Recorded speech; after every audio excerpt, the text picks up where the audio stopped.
My name is Lisbeth Lysdal. I'm living in Roskilde, Denmark, and I'm a Life Between Lives practitioner.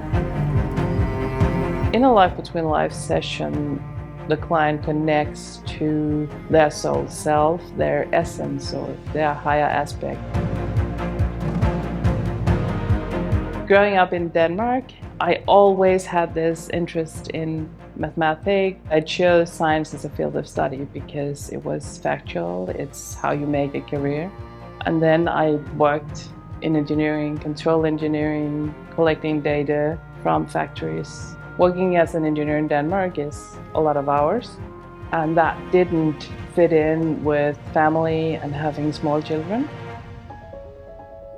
At some point I chose that it would be better for me and my family that I had more time, and I went into working independently.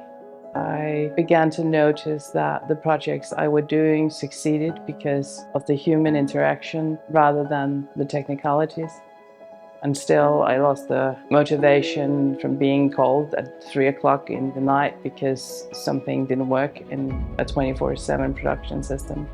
And I went looking for different options and wanted to learn more about the people aspects. Started studying coaching, psychotherapy, hypnotherapy.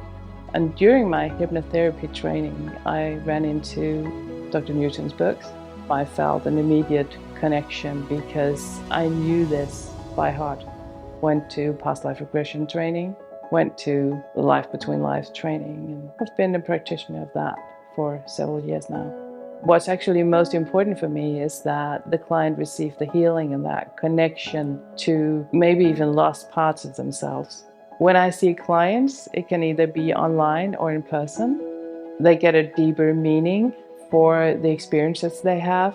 And I, in some way, do not care whether that story is true or not, because it's what is truth for them in that moment. And that is important for the healing process. And that's why I do this. Stephen reached out to me and he's coming in for an in-person session. I have worked with Stephen before, doing some really deep work, and Stephen is coming into me again because he wants to connect deeper to his soul purpose, so he can find meaning and clarity and move forward in this lifetime.